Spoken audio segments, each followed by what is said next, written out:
Our choosing company to evaluate the operational management and strategy approaches that are employed in Royal Dutch Shell. Next. We will start with the introduction about the company's performance versus competitors in this industry.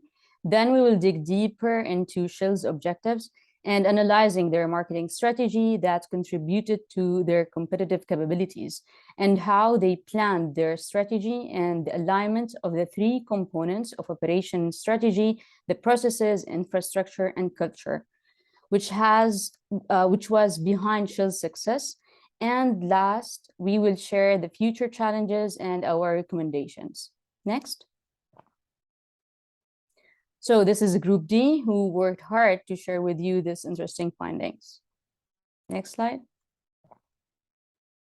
Okay, so we all know that Shell is a British-Dutch company that provides oil, gas, petroleum products, and renewable or clean source of energy to the world.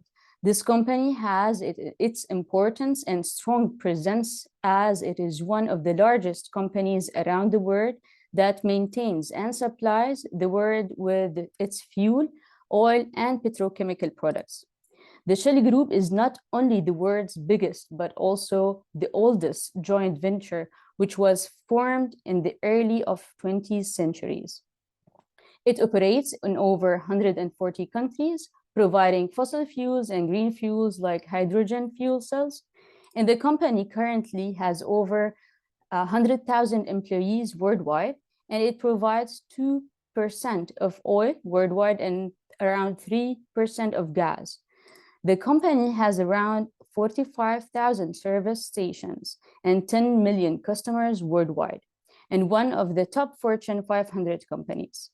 Shell has 5 core businesses: exploration and production, gas power, refining and marketing, chemicals, and trading and shipping.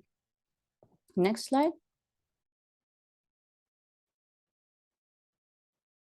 Okay, so the oil and gas industry is huge, with a value around 3.3 trillion annually. There are many companies competing in this field. Biggest 2 companies being Chinese companies, followed by Saudi Aramco, where Shell ranks number 6 with $170 billion in revenue each year. In this industry, there are multiple processes like exploration, extraction, refining, and natural gas, which fall under 3 segmentation: the upstream, middle, and downstreams. And now over to Shell to tell us more about the Shell objectives. About the corporate objective of Shell, it's in each of these grow as an oil and gas industry major, economic profitability, and attaining sustainability in its operation as part of the world transition to a lower carbon economy. We will now focus on the financial objective, first on growth and profitability. Back to growth and profitability have been coming after COVID crisis for all and gas major have been boosted by high energy prices and demand, as we can see, and continue further in 2022. In terms of financial structure, Shell has a strong equity ratio, more than 40%, and improving debt structure post-COVID, attaining the top 3 higher equity ratio among all oil and gas major. He has also a strong average external rating of AA-. In terms of earnings per share, it's also another very important KPI as Shell is a listed group.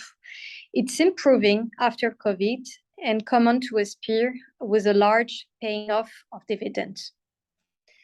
Next slide, please.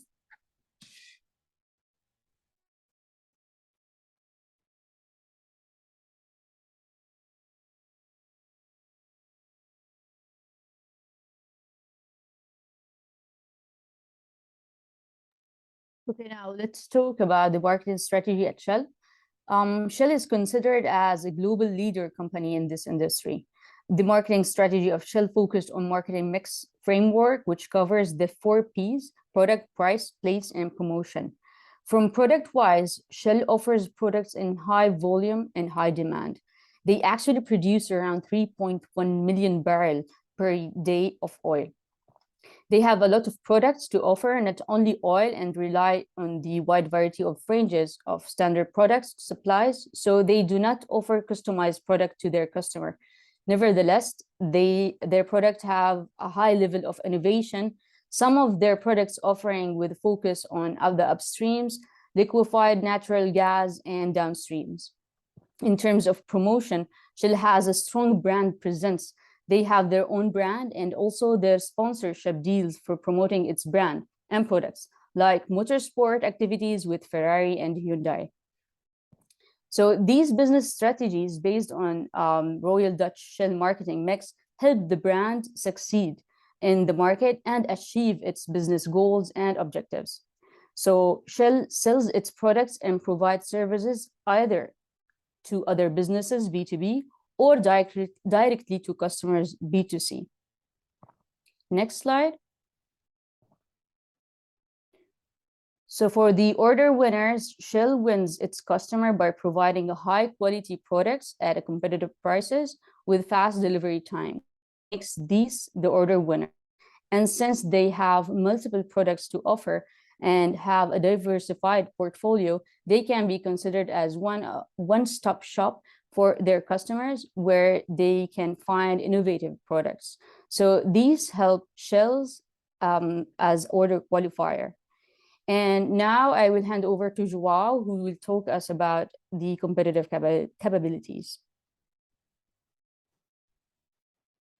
Thank you, Samara. So in regards to the competitive capabilities of Shell, Shell has a big focus and gear towards powering progress by providing more and cleaner energy solutions. Logically, Shell being one of the oil and gas majors, top 5 worldwide, has always tended towards offering the best quality services possible, which in these days means also being part of the energy transition towards a more sustainable and cleaner energy matrix.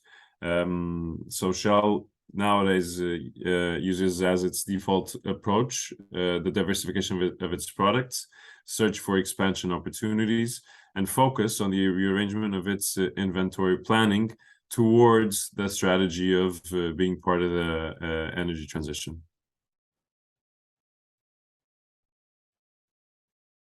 So what is Shell PLC good at? In regards to product, services, quality, price, and delivery, being one of the major oil and gas companies worldwide, logically, we're talking about a very big services and products matrix, ranging from sales and marketing and retail and lubricants to exploration of oil and gas offshore and onshore, transport and trading from liquefying gas by shipping and trading, supply and distribution, as well as development and extraction, developing oil fields, producing oil and gas, and extracting bitumen, as well as in manufacturing and energy production.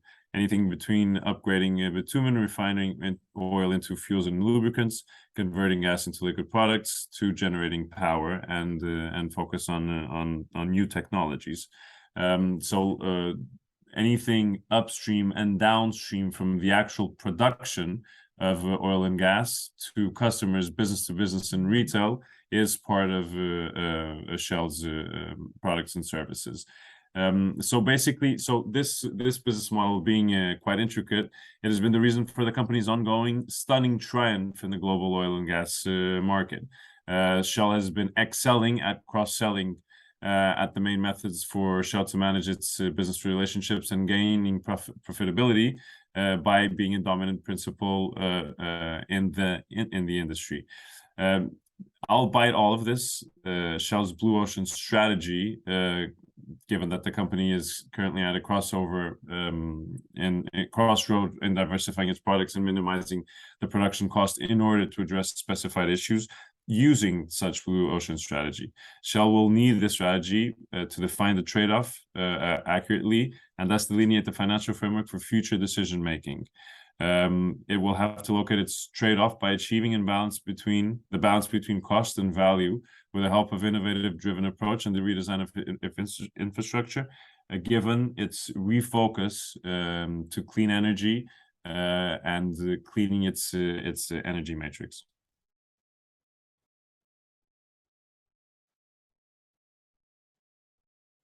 In regards to Shell's strategic ambitions, so forward-looking, Shell has a very big focus on thriving in the energy industry, in the transition, being a world-class investment case, and having a strong license to operate. So basically, to thrive in the energy transition by responding to society's desires for more and cleaner, convenient, and competitive energy. Logically, the focus on new technologies and new sources of energy is one of Shell's main priorities, and it's refocusing a lot of its investment grade analysis into that area, providing a world-class investment case. Logically, it involves growing free cash flow and increasing returns, and having a strong financial framework and resilience portfolio, and sustaining a strong societal license to operate and make a positive contribution to society through its activities. Logically, becoming one of the largest investors in clean energy technologies from the top 5 energy majors worldwide is a big focus for Shell, given that it still has a good positive brand in the market, and it wants to grow that as it continues to make its case.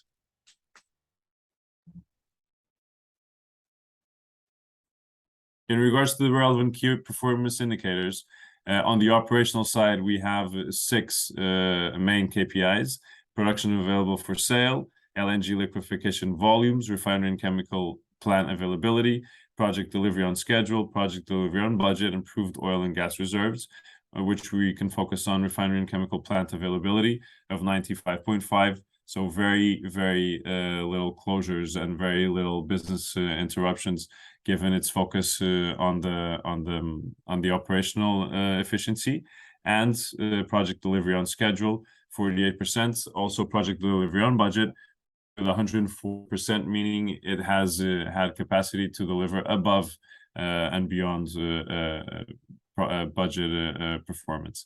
On the safety and environment indicators, we have total recordable case frequency, number of operational tier 1 and 2 process safety events, upstream and integrated gas GHG intensity, refining GHG intensity, chemicals GHG intensity, number of operational spills of more than 100 kilograms. We can focus on the number of operational spills that Shell keeps a record of via its technology, and number of operational tier 1 and 2 process safety events, 103, coming down from 130 in 2019, meaning that Shell has kept a very good operational efficiency and safety environment within its operations.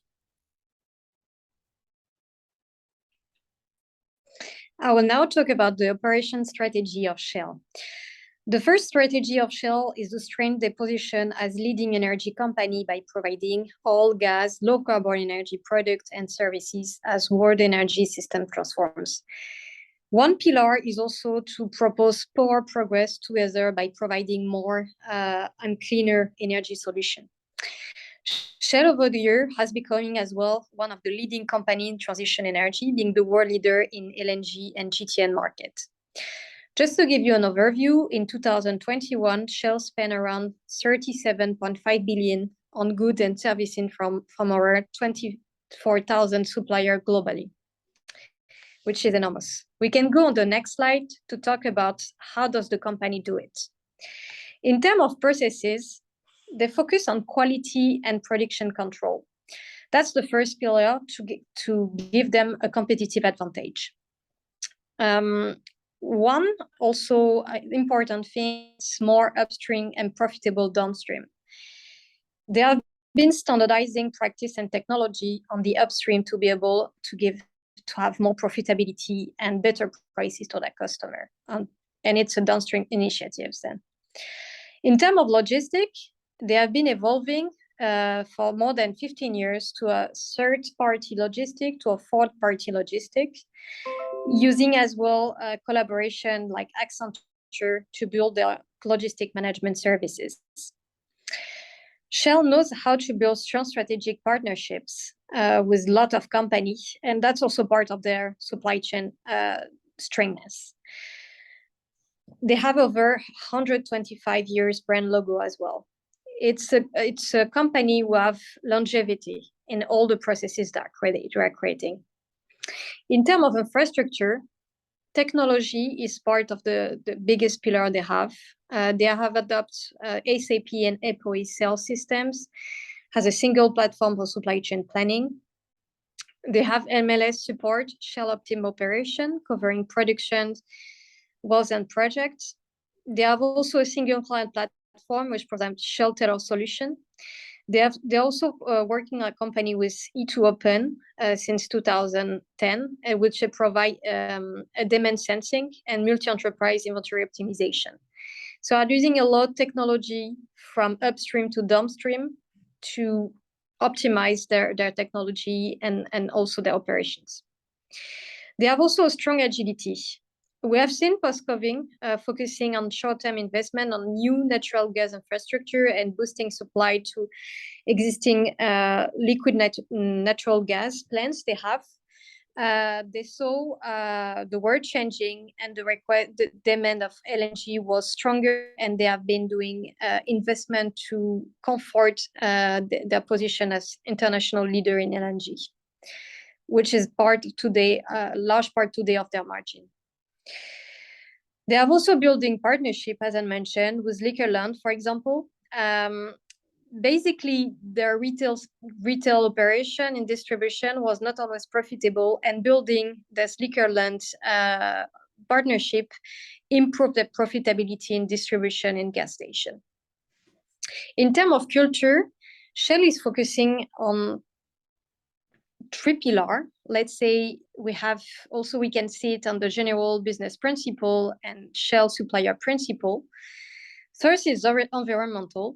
They ask to their supplier to reduce continuously greenhouse gas emission, and they have even objective and challenges set up for them through a digital platform, which is called Shell Suppliers Energy Transition Hub. They have also social and responsible manner. They are following closely with their supplier, and specifically on the upstream side. In all emerging countries, they are extracting oil and gas. We can go on the next slide, please. Here we have a video of the transition pillar on Shell, which is part of the infrastructure and culture of the company. It is strongly in the strategy of Shell to have a transition pillar, and I allow you to click on the link to understand this pillar. Next slide, please. I will pass on to my colleague on business alignment. So in terms of business alignment, the group has positioned itself as a global leader in energy power solutions, which gives it a competitive advantage over the other market players. 5 areas of business gives the company a sense of sustainability, as the company can run its business operations without relying on other market players. The group's operation management is designed through its processes, infrastructure, and organizational structure. Supply Energy Transition Hub tracks performance and sets emission ambitions. The competitive advantage of the company is founded on quality and product control, which is achieved through quality management. The company's upstream operations are supported by logistics management services. Liquefied natural gas production is boosted by the group's focus on a short-term investment approach. The group has adopted an E2Open supply chain company to provide multi-enterprise inventory optimization. Now I'll speak a little bit about the alignment between their marketing and operation strategy. So their operation strategy involves the penetration of foreign markets using various ways.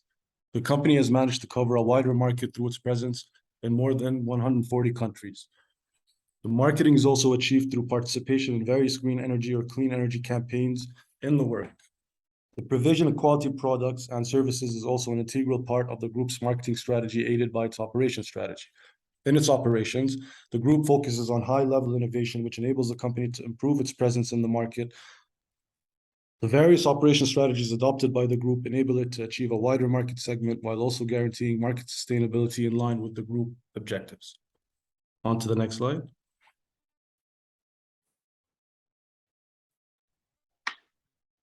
Shell's GHG reduction plan, one of the most ambitious in the oil and gas sector, has been opened up by a risk court order in The Hague. We can see through that action that the government is starting to take this very seriously and pushing companies to do better.